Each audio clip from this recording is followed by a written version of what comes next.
And today we have over 46,000 partners, 24 million users, and we do business in 188. I actually think it's 189 countries to date.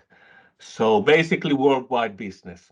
And the name of the solution is Migration Wiz. And Migration Wiz is a fast, scalable, and secure migration platform.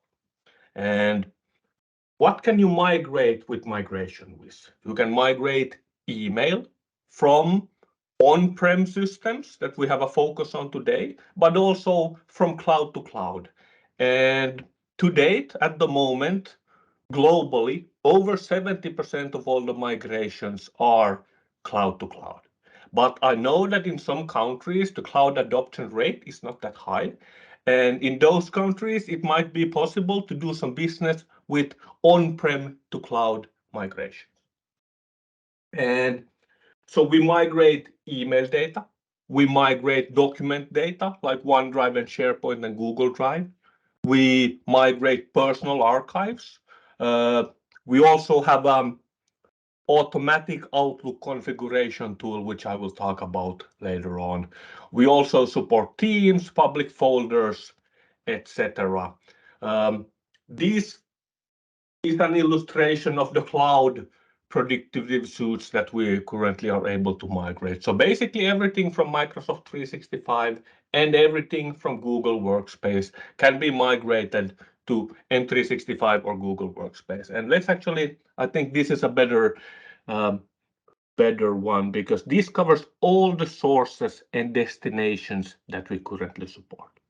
So with our platform at the moment, you can migrate emails from Microsoft 365 services, on-prem Exchange systems and hosted Exchange systems. Google Workspace, we can actually also use the platform to connect to older hosting services using IMAP or POP protocols. Then we also support older systems like IBM Notes, Novell GroupWise, and Zimbra. Some limitations on those older systems, but most of the migrations our platform can handle. All of those email systems can be migrated either into Microsoft 365, on-prem Microsoft systems, Google services, or a simple IMAP server. In addition to the mailbox data, like I mentioned, we can also migrate document data. So OneDrive, SharePoint, Google Drive and Google Shared Drive, Dropbox, and even Windows file systems, file shares can be migrated with our solution. We also support migrations of personal archives. You can migrate online archives from Microsoft 365. We can migrate even local PST files and archive files from Google Vault, which is what Google Workspace uses for archives. We also support migrations of Teams data. Some limitations in the Teams migrations, we'll try to cover those limitations later on. And if someone still has a hybrid exchange management system up and running, we can actually also migrate over that. Now, when you onboard a new customer to Microsoft 365, it will very, very likely require some type of migration. Of course, it might be it's a completely new company that don't even use email, but that's almost unheard of. So most likely they will have some kind of email services in some kind of other hosting provider, maybe on-prem Exchange, maybe IMAP, anything, and it will most likely require a migration for them to be able to start using the Microsoft 365 service. And our platform reduces the working hours compared to, let's say, what Microsoft provides for free. Because there are a lot of free tools that Microsoft provides that you can use to do the migration. Let's actually have a small comparison where we compare those Microsoft provided free tools. So this is an example of a simple email migration cloud to cloud for 100 users, emails only. And like I said, Microsoft provides a lot of free tools for the migration, 100% free, 0% support. So if you use the Microsoft provided tools, you will get absolutely no support from Microsoft. And with the Microsoft provided free tools, a project this size would take you up to 50 hours. That's the hourly rate. Labor cost, tool cost is $0, like I mentioned, or euros. Like I mentioned, we are only using what Microsoft is providing for free. Accommodation cost, total cost, service fee might of course vary a bit on depending on how much you would charge your clients. But with these numbers, you'll be able to make a 45% margin, which actually is not that bad. But using our migration with platform, the same project would only take you 5 hours. Same hourly rate, of course. Significantly reduces the labor cost. Tool cost goes up because you would need a $12 or €12 license for every one of those users. Station cost. But even with the tool cost going up, total cost is still way less. Service fee, of course, is the same to the client. They don't care what platform or solution you use to do the migration. Based upon those numbers, you'd be able to make an almost 60% increase in your margins by using our platform. Main focus being on reducing manual labor and automating most of the migration process. So it's much cheaper to purchase licenses than to have an actual person do the migration for you. And of course, this is a BitTitan and migration with presentation. So I will, of course, tell you that our solution is the best one on the market. But if you don't believe me, you can actually go into Gartner Peer Insights.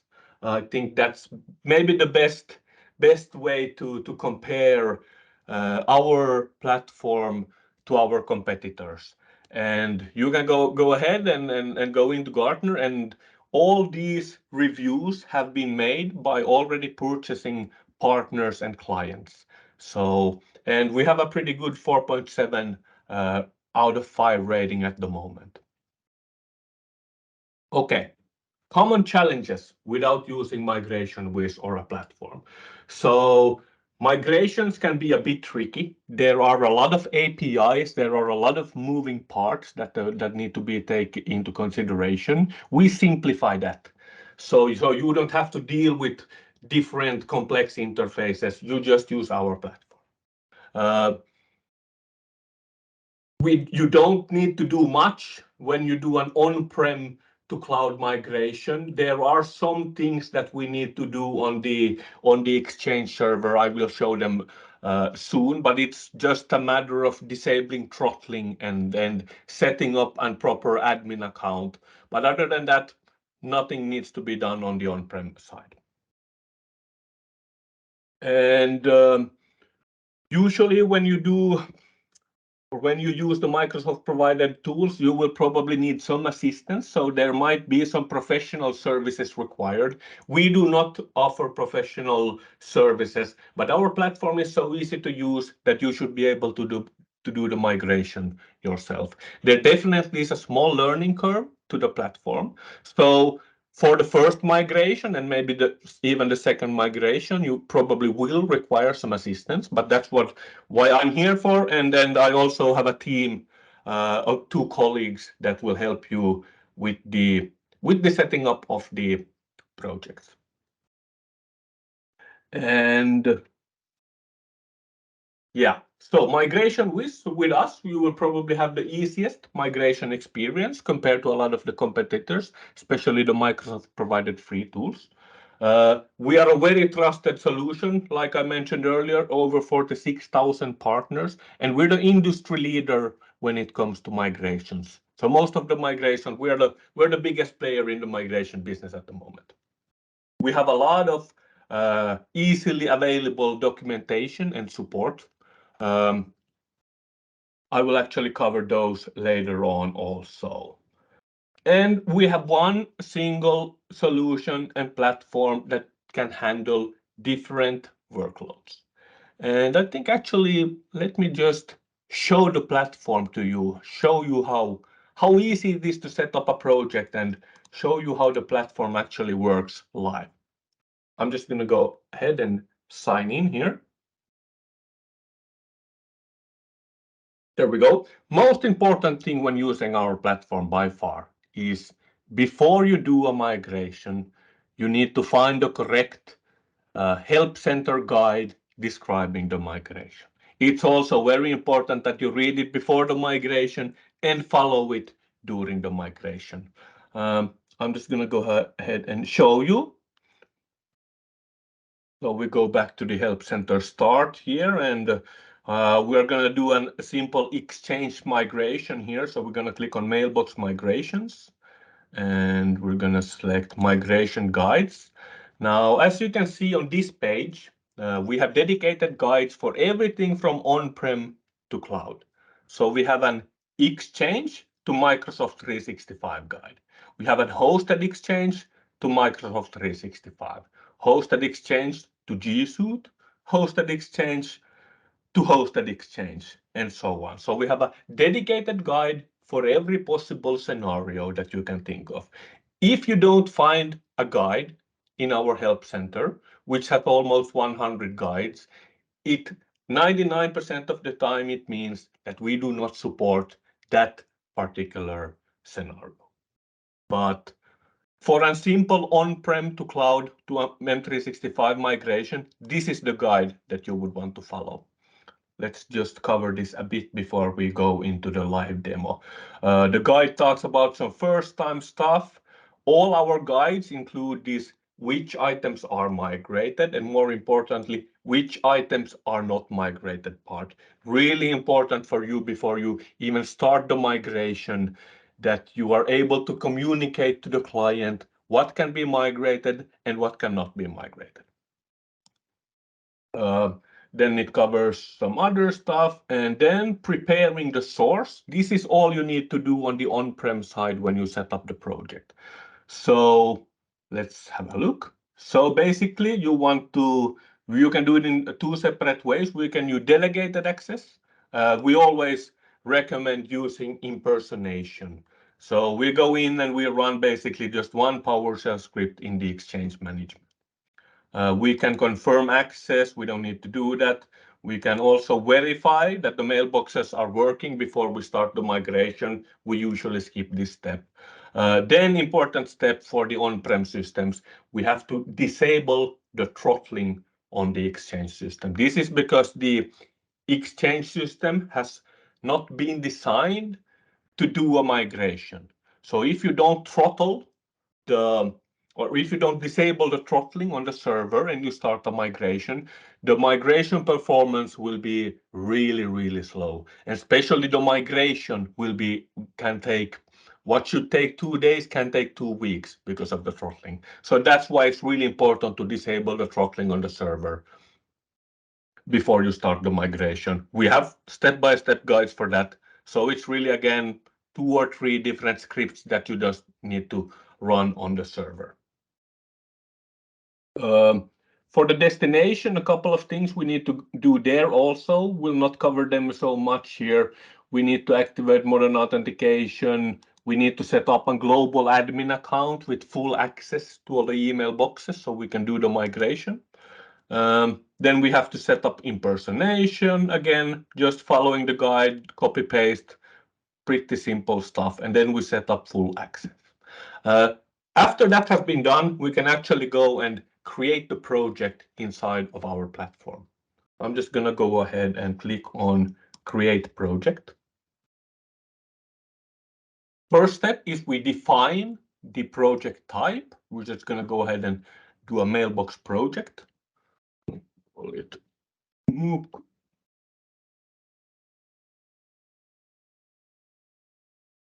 on-prem to M365, and we're going to set up a new customer.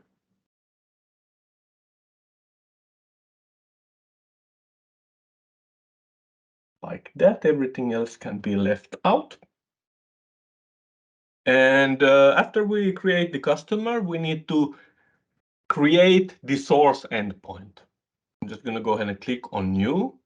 I'm going to call it on-prem to M365 source.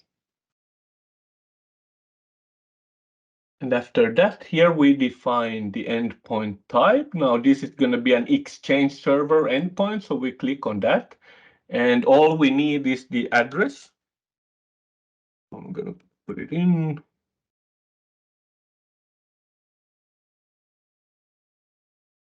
And as you can see, I'm using completely dummy data when setting up the project. So nothing gets verified when we set up the project. We have a separate phase for doing that later on. And we put in the Exchange admin here. Just going to copy that domain over.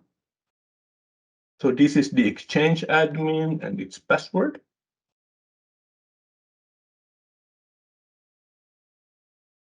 I had a small typo there.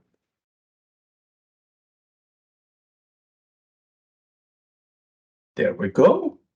After that, we need to set up the destination. Just going to do that now. Give it a proper name to M365 destination.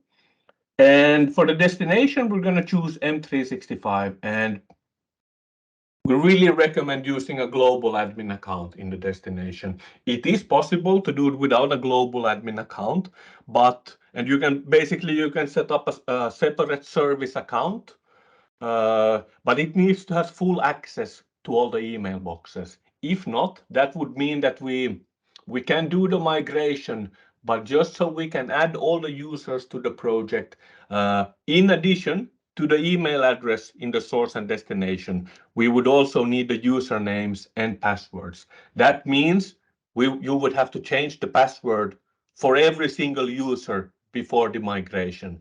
This might not be a problem if it's a small company and it's like 5 users. Everyone sitting in the same office, not a problem. But let's say you have a migration project of 2,000 users. I really don't think you want to change the password for all the users before the migration starts. So we're just going to go ahead and use this for the global admin account. And sometimes, or most of the time, when you do a migration, the domain address moves along in the migration. That means we have to use the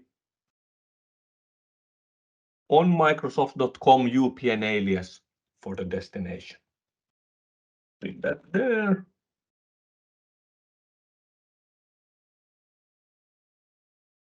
Okay, then we save. And after that, we get to the project summary page. The project summary page will tell you all the items that are available for the migration. So all the contacts, the calendars, mail journals, automatic replies, and stuff like that. If you're not following the guide at this point, the project summary page will actually link all the relevant guides to your migration. So this is the last time you want to really open the guide and start reading it before starting the migration. Also, links to all the FAQs and other documentation is visible on this page.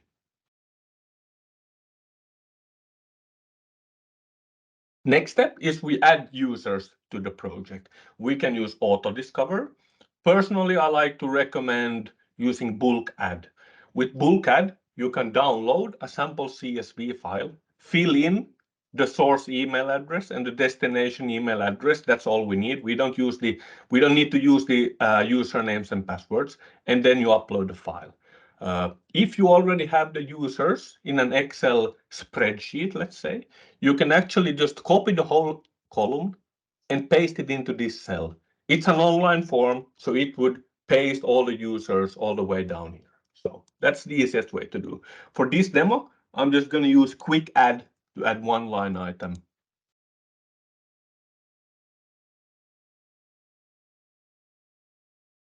And You're again going to go with the on Microsoft UPN alias because we are assuming that the domain is moving along in the migration. Save and close. Okay, that's it for the project. After that, you would want to go into the advanced options, set all relevant options here. We can add some parameters. On the performance side, a couple of important things are the data centers. If you happen to know in what data center the destination tenant is, you can speed up the migration by choosing the correct data center here. Please note that this is also a really important setting. If you are migrating more than 100 users at the same time, really important to change this setting. Let's say you have a 200 user migration project and you don't change this setting. How the platform would react is it would migrate 100 users and after that 100 users. If you change this to 200, the platform would migrate 200 users at the same time.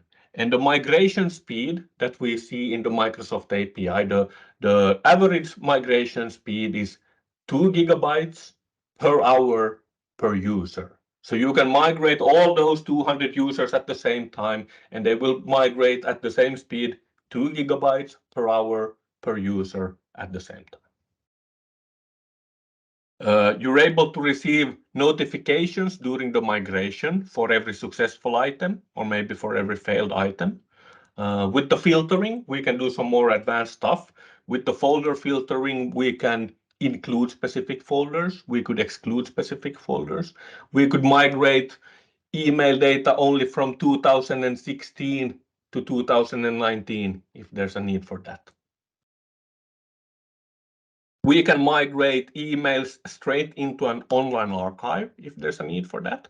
But the default is that we migrate email straight into the user's mailbox in the destination.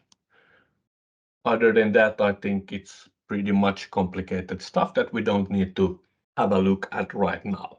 So as you saw, we used completely dummy data when we set up the project. And nothing got verified. So we have a separate phase for doing this. And we click on the user and we do a verify credentials. Now, how this verification works is first the platform connects to the source, to the Exchange server. It checks that the Exchange admin credentials are correct. It checks that all the prerequisites that we did here or was listed in the guide, everything has been set up properly. If any of those steps fail, it will produce an error. If not, it will move on to the destination. Again, checks that the admin credentials are working. And after that, it checks that that the users have been created in the destination. So please note that we don't create the users in the destination. The users need to be created in the destination, and the users need to have an M365 license applied to them before you start the migration. Okay, the verification will take some time, usually 5 to 10 minutes. So what we have to do is we have to sit here and we have to click on that refresh all the time and wait for it. It says submitted now. I'm just going to show you from an older migration project what a failed verification looks like. Here we go. And just to describe the workflow from here on out, we would click on that failed verification message just to get a more precise error message to work on. And after the verification has been completed, please note that especially when you do this your first time and the second time, you will probably run into a few failed verifications. That's completely normal. There definitely is a small learning curve to the platform. And sometimes this can take you some time to do. But please note that you can even do the verification stage without purchasing any licenses. And most of the hard configuration work happens in the verification stage. It's when you have a completed verification, that's when you need a license, and that's when you actually can start your migration. And you can do migrations in different ways. We have a really good article in our help center regarding migrate and not migrate items and planning and strategy guide. because there are different strategies that you can apply to migration. Really important stuff like communication, scoping, and stuff like that. If you are new to migrations and you are looking to start a migration, this is the first guide you want to read just to get a better understanding on how migrations work and how you should plan your migrations properly. And okay, let's assume we have a completed verification now. You would apply a license, and after that, we actually can start the migration. And how we do that is we select one user or all the users, and we like to do a pre-stage migration first. So most of the time, when you do a migration, you wanna your focus would want to be on minimizing downtime. You do not want the client to miss any important emails or any emails for that matter. To do that, we recommend doing a staged migration. And the staged migration consists of two separate phases. First of those phases is a pre-stage phase. And in the pre-stage phase, we only migrate email data. And our recommendation is migrating email data older than 90 days. And if you think about it, you have an email box, let's say it's 5 to 6 year old. Last 90 days, 3 months worth of email data is usually only 1% of the data in that mailbox. And we do this pre-stage migration phase, and it happens completely in the background. So unless you haven't told the users will actually not even know that their data is being migrated in the background and their work is not affected in any way. And you want to do the pre-stage migration, you want to migrate 99% of all the data in the background. After that, after the pre-stage migration phase is complete, that's when you want to do the DNS cutover, the MX records. You want to move the domain into Azure or Entra ID. And instantly after that DNS cutover, you want to run a full migration. Now, in the full migration phase, we migrate all these smaller items, calendars and contacts, more prone to changes, and email data only for the last 90 days. So thanks to us migrating 99% of the data in the background, this full migration phase usually takes maybe 10 to 15 minutes, depending on the amounts of data that has been received for the last 3 months. And that's it for the migration itself. This is how simple it basically is. And let me just change the slide. So let's talk about our support model. So most of the time when you do a migration, especially the DNS cutover happens during the weekend. You can start the pre-stage migration whenever you want, but most of the time you want to do the DNS cutover during the weekend. And if you run into any errors or need assistance during the migration, we have 24/7 free global support available. Email only at the moment. You can send a ticket through our help center. Average response time at the moment is something between 2 to 6 hours. We have a really good knowledge base. Like I mentioned, almost 100 migration guides. If you can't find a guide, it usually means that we don't support that specific scenario. We have over 1,000 help center article available. But just like with everything in IT, if you come to me and you have a problem, what I do, let's say you have an error for me. What I do is I open Google, I put in migration with plus the error message, and 99% of the time, the first and second hit are pointing to a help center article explaining the problem and explaining how to fix it. We're the industry leader, so there is a lot of third-party information available on the internet. There are complete YouTube videos on how to do complete migration from different endpoints, and a lot of good articles on Reddit, and then a lot of good discussion on different internet message boards. Customer enablement. Always when you purchase your licenses through MOOC, which I really recommend, you get to use me and my team. We're a 3-man team, all based here in Finland. So we might be 1 or 2 hours off from your time zone. But if you have any technical questions, If you have any questions on what licenses to use on a project, if you are doing your first project and you feel like you need assistance setting up everything, you can always email me. If it's more than 1 or 2 questions, I will always be able to set up a meeting so we can go over the settings together. If I'm out of office, my colleague or my manager will help you out. So please don't hesitate to reach out directly to me. Always include someone from MOOC in the conversation. Anything pricing related, always turn to MOOC. But if you need help, be that licensing or technical questions, just reach out to me. Let's cover licensing next. So our licensing model is fairly simple. All our licenses can be found on this page. Let's start off with the user migration bundle, which is by far the most used license at the moment. We have a mailbox license. You can migrate email data only with that, but it comes with a 50 gig data limit. So for anything larger than 50 gigs, we really recommend the user migration bundle because the user migration bundle has no data limits. And in addition to unlimited email data transfers, you can also migrate document data. So OneDrive or Google Drive with the same license. Price-wise, the mailbox license is $12 and the user migration bundle is like $15. So real much added value with the user migration bundle. We have a public folder license. We have a collaboration license, that's for teams. Please note that it's one license per team. Then we have a shared document license. Please note that for SharePoint especially, it's one license per document library and not per SharePoint site. Then we have a Google license. That's only if Google is destination. Then we have a hybrid exchange management license if you want to migrate over the hybrid exchange management console.